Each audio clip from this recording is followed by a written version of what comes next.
Pahlavi texts, translated by E.W. West, Part 1, The Bundahis, Sacred Books of the East, Oxford University Press, 1860. Chapter 30. On the nature of the resurrection and future existence, it says in Revelation that whereas Mashia and Mashtoi, who grew up from the earth, first fed upon water, then plants, then milk, and then meat. Men also, when their time of death has come, first desist from eating meat, then milk, then from bread, till when they shall die, they always feed upon water. So likewise in the millennium of Kushadar Ma, the strength of appetite caused will thus diminish, when men will remain 3 days and nights in superabundance, siri, through one taste of consecrated food. Then they will desist from meat food and eat vegetables and milk. Afterwards they will abstain from milk food and abstain from vegetable food, and are feeding on water. And for 10 days before Soshans comes, they remain without food and do not die.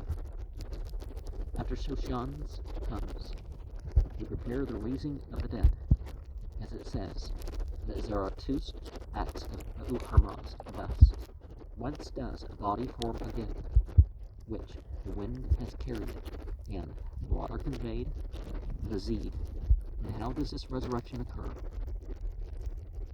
Uharmaz answered thus: when through me the sky arose from the substance of the ruby, without columns, on the spiritual support of far-compassed light, when through me the earth arose, which bore the material life, and there is no maintainer in the worldly creation but it, when by me the sun and moon and stars are conducted in the firmament, and their body of luminous bodies, when by me corn was created so that, scattered about in the earth, it grew again and returned with increase, when by me color of various kinds was created in plants, when by me fire was created in plants and other things without combustion, when by me a son was created and fashioned, in the womb of a mother, when the structure, pisak, severally of the skin, nails, blood, feet, eyes, ears, and other things was produced, when by me legs were created for the water, so that it flows away,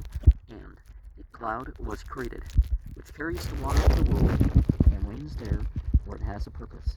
When by me the air was created, which conveys, in one's eyesight, through the strength of the wind, the lowermost upwards, according to its will, and one is not able to grasp it with the hand outstretched. Each one of them, created by me, was herein more difficult than causing the resurrection, for it is an assistance to me in the resurrection that they exist. But when they were formed, it was not forming the future out of the past. Observe that, when that which was not was then produced, why is it not possible to produce again that which was? For at that time one will demand the bone from the spirit of earth, the blood from the water, the hair from the plants, and the life from fire, since they were delivered to them in the original creation. First, the bones of Gayomard are roused up, then those of Mashia and Mashtoi, then those of the rest of mankind, in the 57 years of Soshans. They prepare all the dead, and all men stand up, whoever is righteous and whoever is wicked, every human creature. They rouse up from the spot where its life departs. Afterwards, then all material living beings assume again their bodies and forms. Then they assign Ora Yahabund them a single class of the light accompanying Lavatman, the sun. One half will be for Gayomard, and the other half will give enlightenment among the rest of men, so that the soul and body will know that this is my father, and this is my mother, and this is my brother, and this is my wife, and these are some other of my nearest relations. Then is the assembly of the Sadvastaran, where all mankind will stand at this time, In that assembly, everyone sees his own good deeds and his own evil deeds. And then in that assembly, a wicked man becomes as conspicuous as a white sheet among those which are black. In the assembly, whatever righteous man was friend of a wicked one in the world, and the wicked one complains of him who is righteous. Thus, why did he not make me acquainted, one of the world, with the good deeds which he practiced himself? If he who is righteous did not inform him, then it is necessary for him to suffer shame according in that assembly. Afterwards, they set the righteous man apart from the wicked. And then the righteous is for heaven, Garodman, and they cast the wicked back to hell. 3 days and nights they inflict punishment bodily in hell. Then he beholds bodily those 3 days happiness in heaven.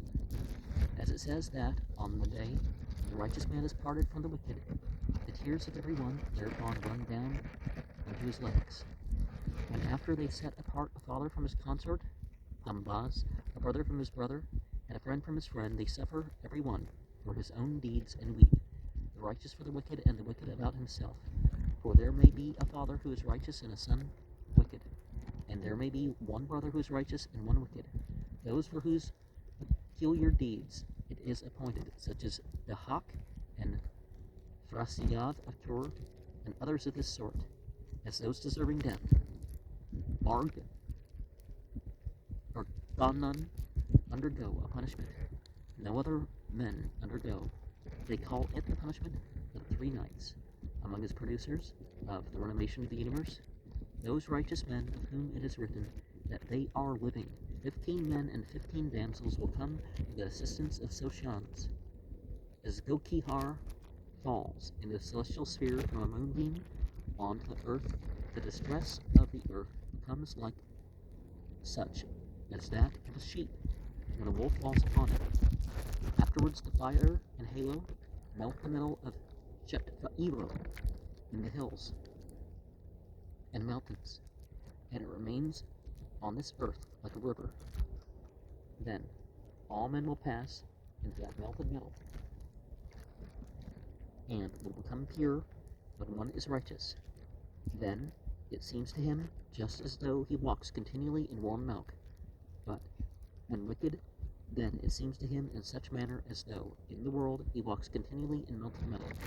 Afterwards, with greatest affection, all men come together, father and son and brother and friend, and ask one another thus: Where has it been these many years, and what has the judgment upon thy soul? Hast thou been righteous or wicked? The first soul the body sees and inquires of it with those words, Guft. All men become one voice and administer loud praise to Harmaz and the archangels. Harmaz completes his work at that time, and the creatures become so that it is not necessary to make any effort about them, and among those by whom the dead are prepared, it is not necessary that any effort be made. So Shans, with his assistants, performs a Zessan ceremony in preparing the dead, and they slaughter the ox Hadayos in that Zessan.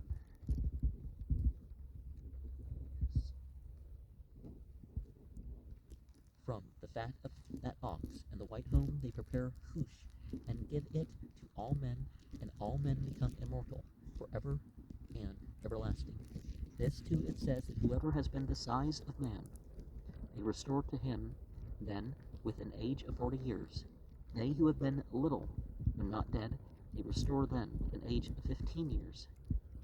And they give every one his wife, and show him his children with the wife, so they act as now in the world, but there is no begetting of children. Afterwards, Soshans and his assistants, by order of the creator Harmazd, give every man the reward and recompense suitable to his deeds. This is even the righteous existence, Ait, where it is said that they convey him to paradise, Bahest, in the heaven. Grodman of Harmazd takes up the body, Kerp, as itself requires, with that assistance he continually advances forever and everlasting. This too it says that whoever has performed no worship, Yast, and has ordered no Giti Parid, and is bestowed no clothes as a righteous gift, is naked there, and he performs the worship Yast of Ahura-Mazd, and the heavenly angels provide him with the use of his clothing. Afterwards, Ahura-Mazd seizes on the evil spirit, Nuhuman on Akuman, Ashabahist on Andar, Shatkairo on Sabar, Spendermad on Karamat, who is Naungas, Horadad and Emerodad on Ta'irev and Zairek. True speaking on what is, evil speaking, Srosh on Ashim. Then, the two fiends remain at large. The Harmon and Oz. The Uharmaz comes to the world himself. The Zota and Srosh, the Raspi, and holds the Kusti in his hand. Defeated by the Kusti formula, the resources of the evil spirit in Oz act most impotently, and by the passage through which he rushed to the sky, he runs back to gloom and darkness. Dohikar burns the serpent Mar, and the melted metal, and the stench and pollution which were in hell are burned in that metal, and hell becomes quite pure. He, Ahura-Mazd, sets the vault, into which the evil spirit fled, and that metal he brings the land of hell back for the enlargement of the world. The renovation arises in the universe by his will, and the world is immortal forever and everlasting. This too it says, that this earth becomes an iceless, slopeless plain, even the mountain whose summit is the support of the Kingar Bridge. They keep down, and it will not exist. And obviously, every thought, word, and deed counts, which side it's on. But, so at the end times, we think of a possibility, like, well, what's going to melt all these mountains and all this stuff? It's like, well, there's stuff that can happen, right?